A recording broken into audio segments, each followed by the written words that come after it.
Welcome back to the Landry Hat podcast powered by FanSided. And really quick, if you're watching here on YouTube, hit that subscribe button. And if you're watching on an audio platform or listening to on an audio platform like Spotify, Apple Podcasts, wherever you get your podcast, add it to your library so you don't miss a single episode. And you are, with me and Foots, the most informed Cowboys fan there possibly is. But we're back. Like I said, I have my great friend, the legendary Cowboys content creator, Foots, here with me. Yeah. Foots, we are a month into the NFL season already. I don't know how we got to this point, but I got to ask you, how are you feeling? First of all, Zach, I'm feeling great that we get to do what we love. Like, can't take this for granted, man. Shout out to FanSided. Shout out to the Landry Hat. I mean, just think about it, Zach. We started doing content together. Was it maybe a year ago? Yep. Maybe. So we started doing this content, and then we went to the Senior Bowl, jumped out on faith, and we're just gonna keep working. So all the sentimentary stuff out the way now, the boo-hooing out the way, now we get to talk about football. Zach, honestly, I feel good. We spoke after the game, and it was an empty feeling, right? But if you would have told me that this team would compete the way they competed and really should have won the game versus what everybody has called an early Super Bowl favorite, you would have been like, oh, no. But there were certain people like myself, like yourself, that said, well, okay, there is a way for the Cowboys to win this game. Now, they fell short. Well, they tied, right? They put on their tie. But you see how this thing can springboard them into being a good team. I do. I'm going to stay steadfast on that, where it's like, yes, we know the issues with the team. It's literally on one side of the ball. But the if is, if they can get some confidence, if they can get some timely stops at some point, Zach, which football has a strange way of kind of flipping and the table's kind of turning.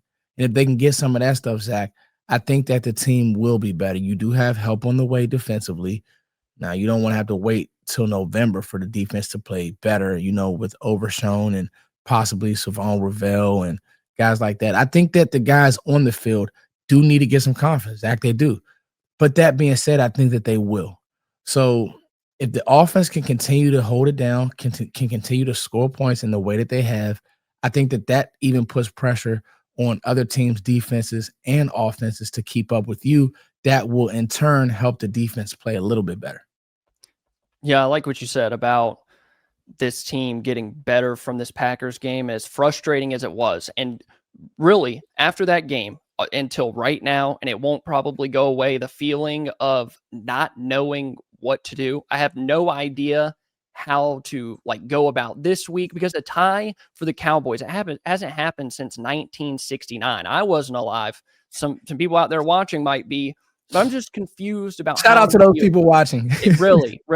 I'm just so confused about how to feel about this team, because you said it. It's very one-sided. I feel so good about the offense, but as good as I feel about the offense, it almost drags me down with the defensive side of the ball. The good news is it does feel like it can only go up from here. They've hit rock bottom. Somehow you're still at 1-2-1. You have one game, you're right back at 500. Still early in the season, guys coming back, changes can be made, all of that stuff. But in today's video, we're going to talk about the Cowboys versus the Jets. The Cowboys, I just said it, 1-2-1 on the road against the New York Jets, and an 0-4 team, a very desperate team. And before we get into talking about the offense versus the defense on both sides of the ball, I wanted to ask you about the Packers game and a potential hangover. It was a really emotional game. Now, you didn't lose. You didn't put it all on the field and lose the game. But kind of like how I am, I don't know how to feel. The Cowboys have gone into overtime twice already. They've, in the first one against the Giants, they did win it at the very end. And then the Packers game, obviously the whole 10 minutes. The Cowboys have really played 4.5 games already this year, right? Yeah. That's nearly a half a football game more than teams that they're facing. But I just wonder, going on the road against a team you think, or really offensively, that you're better than, I worry about a bit of a sluggish start and Brian Schottenheimer getting his team ready to play. What do you think about that? Well, and then Zach, you got to think about the Eagles game where they had the long rain delay. So they've had some long games. I'll tell you this will probably be the biggest test for Brian Schottenheimer, and here's why. If you're a player in that locker room, you're looking at the splits, you're looking at how the Jets have played defense, and we'll talk about it. You're just looking at how they play football in general. And you're like, we can beat this team. What needs to happen is, and Brian Schottenheimer at times, let me just say this. He's been really good. I think the Cowboys found their head coach. They found their play caller, modern offense. You see the concepts that you need to see. You see guys like Avante Turpin getting involved. You see the whole nine. You see Pickens running big boy routes. I mean, you see it, Zach. The only thing that I have kind of noticed with Brian Schottenheimer is he gets really, really high, right? He's very intense. And the problem with that is you kind of want to stay even keel because like in the Bears game, okay, you go down to Chicago, you're driving the ball, and you have the unfortunate fumble. But it was like after that fumble to Javonte Williams, the Cowboys can never kind of recover. They can never kind of get their footing. And it's just like even in that game, Shotty was super, super hyped that we had scored when we did to Pickens, and obviously Ceedee gets hurt. But then later in that game, something as simple as not running the ball from the 1 yard line. Like those are the things that I want Shotty to kind of settle down, breathe, settle down, and let's go out here and let's get this win. The message to me this week does have to be exactly what you said, Zach. You cannot let this team have any hope. You can't. I don't want to hear anything about this is a bad defense, so the Jets are going to have a good game. No, the Dolphins aren't a good team, and the Jets weren't even nearly nowhere in the game when they just played them. You need to go out there and stomp this team. You need to get up 2 scores. I don't care if it's 10-0. I don't care if it's 14-0. And you need to make Justin Fields throw the ball. You need to make them trail all game. And I think that if you can do that, you walk out of here with a win at 1 o'clock on Sunday. I like what we've heard and seen from Shotty. It does have a different feel than kind of what we saw with Mike McCarthy. Like how many times did we see him have a great game and then the very next one they come out and they just kind of fall flat? I don't think their problem in the Bears game was them falling flat. I think it was the defensive side of the ball not being ready to play, and that starts putting pressure on your team. You lose your number 1 wide receiver. Like I don't feel like there's been a game this year, I know we're 4 into it, to where they fall so flat that at the very beginning you're like, okay, there's no hope. Some people could probably point to the Bears game, but I think there was a lot of factors at play. Overall, I really like what we've seen from Shotty. He's not a defensive coach. What can he really do on the defensive side of the ball when he's the play caller? Like he has to be in those offensive meetings and talking to those guys and his quarterback and all of that. But I agree. You cannot give this Jets team hope. And for people that don't really keep up with other teams, they don't watch a ton of other games, can you kind of explain to us what you know about the Jets season so far, their struggles? I know their offense outside of week 1 hasn't been very good, and their defense, I don't think has been very good at all this year. So just kind of explain to us what you know about their season. Well, let's just talk about the roster, Zach. I think that the roster and the way they're built, it stinks. I mean, you put your eggs in the basket of Justin Fields when if you watch Justin Fields at all in Pittsburgh, I mean, he just wasn't good. And he did have that good game versus the Pittsburgh Steelers in the first game. You see Aaron Glenn run down the sideline. He's excited. And then everything else has just been just not good. It's been hard to watch. Armand Membu's played pretty well. Olufashanu, second-year player, is starting to get his footing. So the line isn't terrible. But then you look at Fields. You look at Breece Hall. I mean, everybody, there's Cowboys fans out here that are clamoring for Breece Hall, and he's really done nothing. And so when you start looking at the roster, you look at Garrett Wilson, and this is just offensively, and who else? Right, Zach? And so now you're dealing with a new offensive coordinator. You're dealing with a guy who has, 2 touchdowns, as 2 passing touchdowns. I mean, the thing with Justin Fields that I've always said is if you make him play quarterback, right? Not make him be an athlete, but if you make him play quarterback, he's going to struggle. And I think that's what's happened. And, they don't have any footing. They don't really have a offensive identity. And then you turn to the defensive side of the ball. Don't tackle well. Don't get to the quarterback well. Pressure rates aren't great.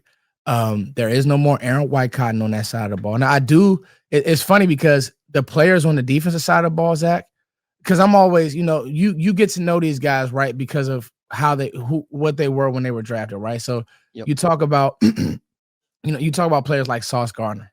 Love his game, right? You talk about players like Will McDonald in these guys. But then, Andre Sisco's been underwhelming. Michael Carter is just a guy. Brandon Stevens, he was terrible in Baltimore. He's been terrible with the Jets. So some of these guys, they have Y.A. Thomas's little brother over there. Maybe he'll get some run, but they just don't have good players, right? And it's shown. The Dolphins did whatever they wanted, and the Dolphins aren't a great team. If you watch that game on Monday night, they did whatever they wanted. Tua had time. I think giving a player like Tua time, you give Dak time, Dak's already been playing the best football in the NFL. So not at quarterback. So not to get long-winded, but the Jets don't play good defense. That's why Aaron Glenn was hired because of his defensive acumen in Detroit. And so, but he had the horses in Detroit. He had Aiden Hutchinson. He had, good linebacker play, Malcolm Rodriguez, guy. And I want to say in Green Bay. In New York, he just doesn't have that, Zach, and it shows. And it's just they're an 0-14 for a reason. They don't score points. Justin Fields has thrown 2 touchdowns in 4 games. If you let this team get on track versus you, you're a bad football team. The Cowboys are. And I think that's a lot of people's concern with this Cowboys defense. And that's what we're going to start with, the Cowboys defense versus the Jets offense. But I think a lot of people, including myself, are concerned that the Cowboys defensive side of the ball is going to be the get right game. They're going to be the week that, the Bears figure it out, or Russell Wilson flashes back to 2014, or, Jordan Love has like 8 incompletions after throwing 40 passes. It kind of feels like they're that right now. So for all of the concerns that we have, we could go down the list, right? We could, all 11 spots we could say something about, but I put together 3 concerns that I really have. And when I say concerns, things that Dallas really needs to make sure of defensively in this game, because like you said, you got to make Justin Fields play quarterback. If you let him run around like they did with Jalen Hurts, you are going to get burnt. Right? I think they need to go back into 2024 and look at their game against Pittsburgh when Fields was quarterback. He didn't run the ball a whole lot. He had to stand in the pocket, make throws, and that was some of the stuff that Mike Zimmer did. Go back and watch what kind of success you had against him there and try to emulate and do some of the same things. But my number one concern is Justin Fields' legs, right? Yeah. Neutralizing that, because we saw in the Eagles game, like Hurts just had way too many opportunities getting outside the pocket, picking up yards. Like a 15, 20-yard run for Hurts could turn into a 60 or 70-yard run for Justin Fields. So, if you have to use quarterback spies, it starts up front with staying in your rushing lanes, keeping your eyes on the quarterback, sealing off the edges, doing all of the correct things. And I think this is where you really, really miss DeMarvion Overshown. Yeah. But quarterback spy to me is going to be the most important thing. I like that idea for Kenneth Murray. He's your most athletic linebacker. If you start asking Jack Sanborn or somebody like that to quarterback spy Justin Fields, he's going to burn you anyway. But that is my number one concern, is Fields getting outside the pocket. Not as much making throws on the run. I think if you get him off his spot, you have an opportunity for him to make mistakes. But when he gets out and he takes off running and everybody's back's turned, or guys are, not keeping their eyes on the quarterback, that's where you could probably run into an issue with explosive plays. Yeah. Before you make to your other point, Zach, you're absolutely right. The Dolphins are up 17-3. The Jets are about to lay down. And, it's 4th and 1, and Justin Fields just takes a routine play, 42 yards to the crib. Like, he has that ability to run away from a whole defense. I think the Dolphins kind of broke contain there. And if you do that, that's how he'll win. Their weapons, including Breece Hall. And I know every Cowboys fan wants Breece Hall on their team. He hasn't done anything. You know what I mean? And there's a reason why. And if you watch the flow of that game, I know we're talking about the Jets offense, but they'll give him a carry and then it's like right to Braylon Allen. So something in that Jets locker room, that Jets organization, they're just not on the same page with like believing in Breece Hall. And so that's strange to me. But at the end of the day, okay, the one weapon who can kind of make a big play versus you is Justin Fields, like you said, Zach. So you need to spy him. You need to run to the ball. You need to have Joe Milton this week playing scout team O, running a lot. And you need to have these guys playing sideline to sideline in that way. I don't think that, Fields is just going to go out there, sit in the pocket, dice you up over the middle of the field, make throws, make these. It's just not his game. It wasn't his game at Ohio State. Now, he could throw the deep ball at Ohio State, but he's never been a quarterback that's going to sit back there, boom, pinpoint accuracy, boom. That's not what he does. He's going to sit back there, first read out, he's going, and he's bailing. And he's watching this Cowboys defense and saying, hey, if I can get past that first wave, I'll be fine. So you do need to keep eyes on that. Yeah, and it worries me thinking DeAndre Swift in that Bears game, that threw a screen out to him, and then he takes off for 50 yards. I mean, Justin Fields can do that just getting outside the pocket because you might not have the horses on the back end to keep up with a guy that is probably faster than most DBs. Like, Justin Fields is uber athletic. But my second concern, and let's say that, Fields is going to sit back in the pocket and try to make throws. My number two concern is Garrett Wilson versus this secondary, because he's a very good run after catch guy. He made a crazy catch. Was it in the Dolphins game? Right in the corner of the end zone, like a toe tap. It worries me. Maybe not as much because they're not going to play man. The Cowboys are going to play so much zone, but I worry about busted coverages, because if Fields can throw the deep ball to a guy that's open by 10, 15 yards, really for any of these receivers, Fields can do that. That's not a problem. If he sees a busted coverage and he throws it down the field, I mean, anybody can make that throw. I could probably make it. Give me $40 million and I'll do it. But it does concern me, not even Wilson, but just these Cowboys DBs. They concern me with the mistakes that they've made. Let me ask you a question, Zach. Is this a game that you would just play Donovan Wilson down by the line of scrimmage and say, we're going to play cover one? Now, that will be Matt Eberflus breaking his tendencies because he's put a cap on everything. But I think this will be the game to try some of that stuff. And that's what I mean by getting your confidence. Let's get confidence. Let's figure out some things. Maybe if it's Reddy Stewart down by the line of scrimmage and now you spy Justin Fields and you make sure he doesn't break contain. I just want to see.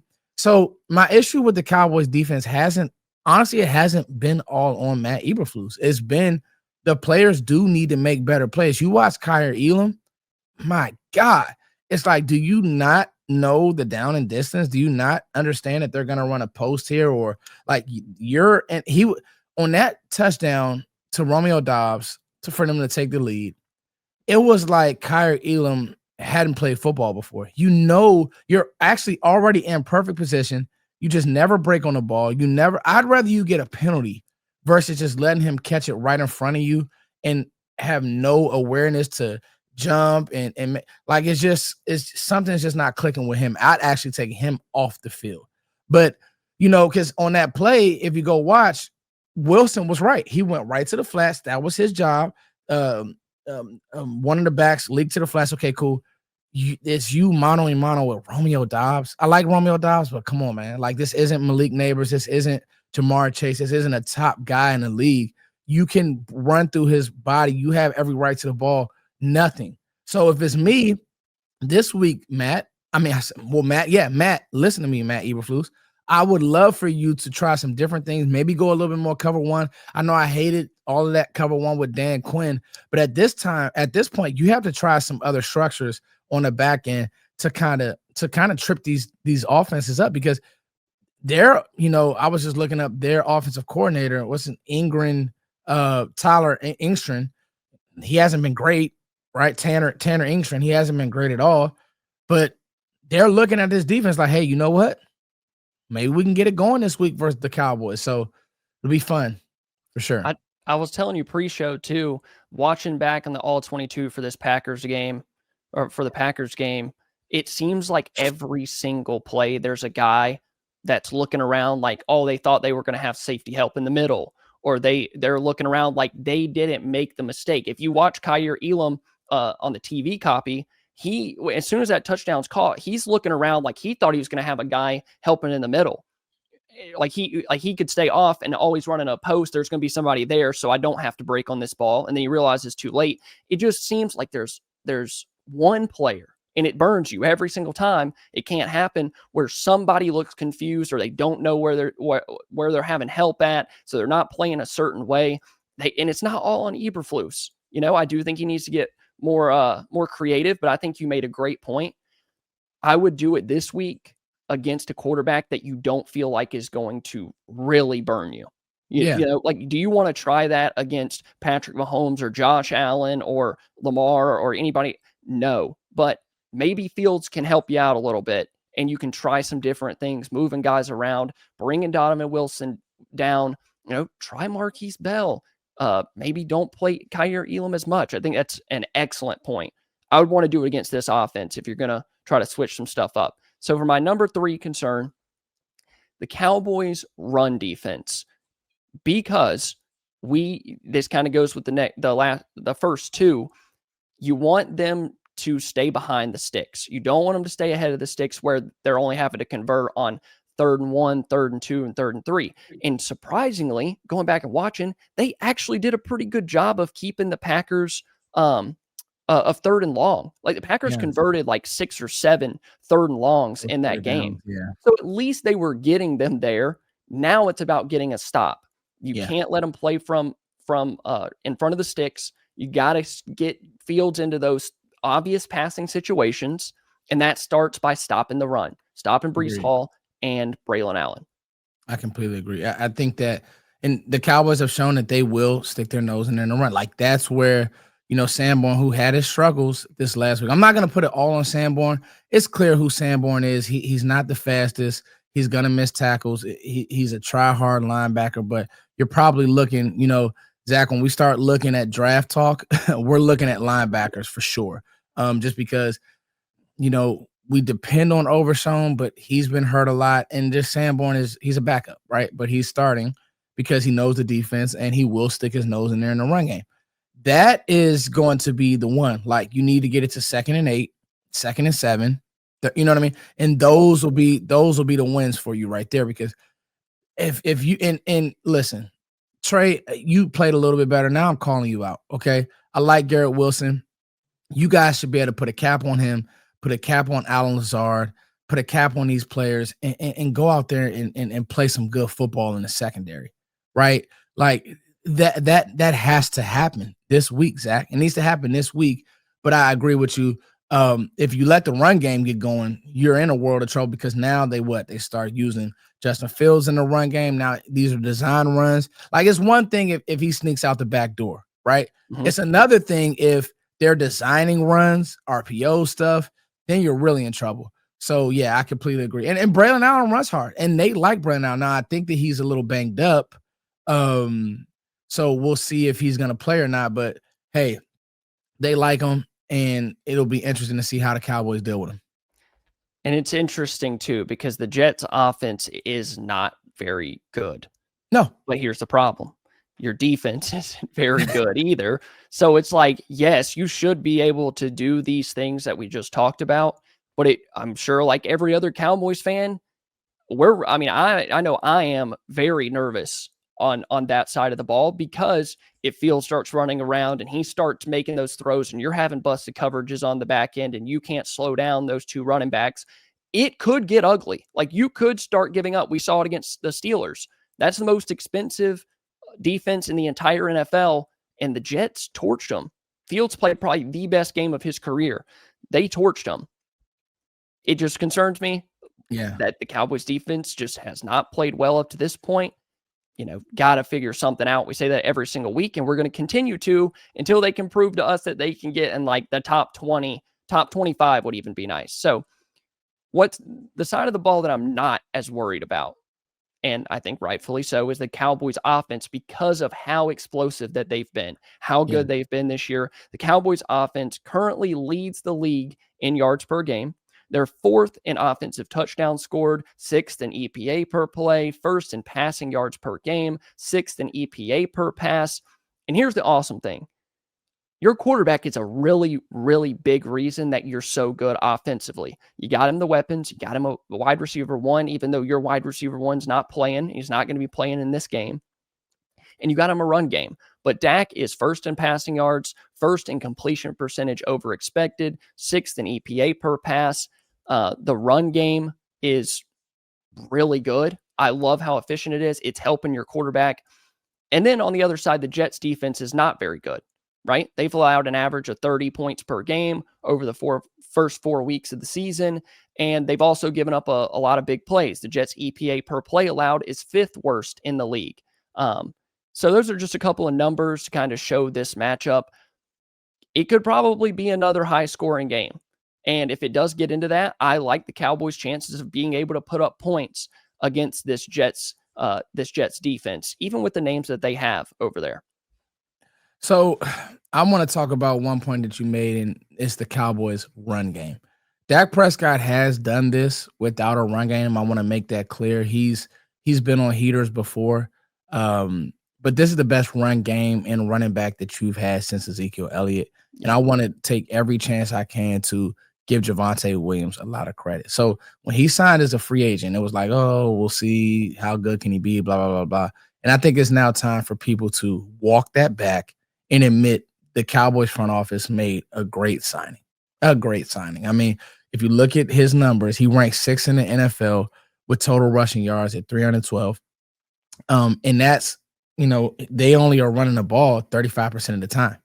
So think about that. He's still being extremely efficient. Okay, he's averaging 5 yards a carry with 63 carries, and he scored 4 touchdowns. And that's what we said about, okay, Shoddy, like, hello, you got to read the room and read who Javonte Williams is and read the hammer that he's been. It really is Clayton Adams and what he's doing with just a hammer of a running back. And so he had doubters because, he tore the ACL and he hasn't been on this type of a heater, right? He hasn't played this well really since probably his rookie year where he had 903 yards rushing. Zach, did you know that he's on pace to have 1,300 yards rushing? Javonte Williams is. That's just if he just keeps the 78 yards per game. So everybody, Rico Dowdle, why would you let him walk? This is why. You went out and you got you a guy who not only is helping you in the run game, but the little swing passes that he does. I just think that he is the key and the glue to this offense. And I think that's how you beat the Jets. You make them tackle you, right? You played better fronts than this. Now, I do like Quentin Williams, but you've played fronts that, that Philly front. Obviously, they didn't have Jalen Carter, but that Philly front, you played some fronts that are like, woo. You played that Giants front. Didn't matter. Javonte Williams, hammer, hammer, hammer, right? And so I think you started there, especially with this being a game to where we said it at the beginning of the pod, Zach, you have played some long football games. Well, what's the best way to kind of get out of this game injury-free, sit on the ball, take the easy completions, make these guys come up and tackle you, which they don't want to do, by the way. 16 missed tackles in their game versus the Miami Dolphins. Now, the Miami Dolphins do have some good backs, A-Chain. They have some guys that'll make you miss in space, but 16 missed tackles, that's disgusting. So these guys don't want to tackle, and I've said it. Every game that I've watched Javonte Williams play, teams have by the second and third quarter, they're falling off the guy. So I think Dallas needs to start there offensively. Yes, Dak is playing amazing football, but don't make Dak have to win you the game every week. And I think if the Cowboys do that, I think they'll be fine. A lot of this run game success has had to do with Clayton Adams and Brian Schottenheimer and some with the offensive line. But I don't think people really understand how good Williams has been. And you put it out there, you laid it out perfectly. But he's 5th in the NFL in yards after contact per attempt. He's 4th in the league in total yards after contact. And I think he's 4th or 5th and actually 7th in the league in rush yards over expected. So he is actually getting you yards on his own, creating his own yardage. And I'm pretty sure Rico Dowdle, I know at like 3/4 through the year, halfway through the year, he was actually in the negative rush yards over expected. And for Williams to have 61 already through the first 4 weeks, like, this is a running back that is picking up yards, creating yards by himself. Like, you got an excellent, excellent runner. And it's not because he's all that explosive or shifty. Like, he's just a different type. Like you said, he wears defenses down over the course of a game. Watch those corners trying to tackle him. They do not want, if it's an outside run and a corner's got to tackle, it ain't happening. They just don't want to do it. Like you said, too, with the Jets, they've had a lot of missed tackles. So I feel good about the yards after contact for Williams. Dude's like a bowling ball. But I think there's multiple ways to attack this Jets defense through the air and on the ground. I think you can have it both ways. I think Dallas has done a really good job of being balanced this year. You put up 40 points and you ran the ball 26 times against Green Bay. I love the balance that they have on offense. Clayton Adams, Javonte, and then your quarterback is playing at an MVP level. Like, he should be your early MVP favorite. And when you have Dak playing that well, I think you're in just about every game, no matter what happens on the other side of the ball. If you can get a handful of stops in this game, I feel really, really good that you can easily put up 30, 35, 40 on offense again.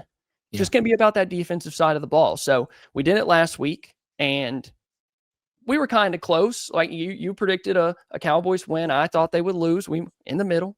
Yeah. We were both close. We won. We both won that one. I did not expect the Cowboys to put up 40 against that defense without Ceedee. So let's do it again. You want to go first? You want me to go first? Prediction for this game.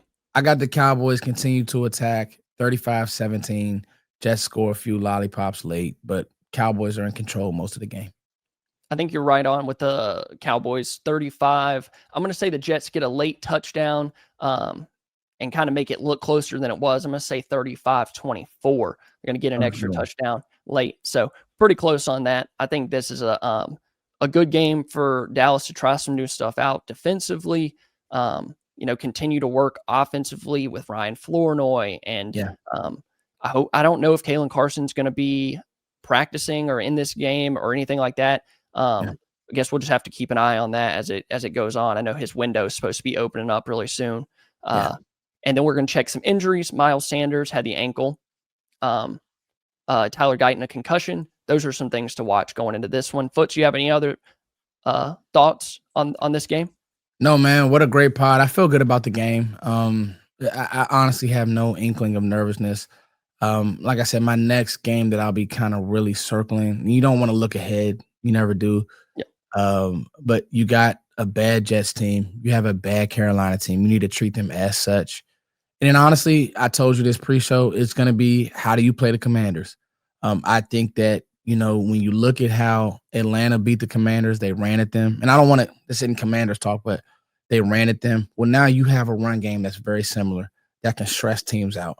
And that's what they did not. We know that Dak is worlds better than Michael Penix. So, and you'll probably have Ceedee back. I think that the Cowboys are going to circle that game to get Ceedee Lamb back and possibly even Tyler Booker. Because, in little insider news, talking to John Machota, he's saying, man, Ceedee didn't even keep his boot on all game.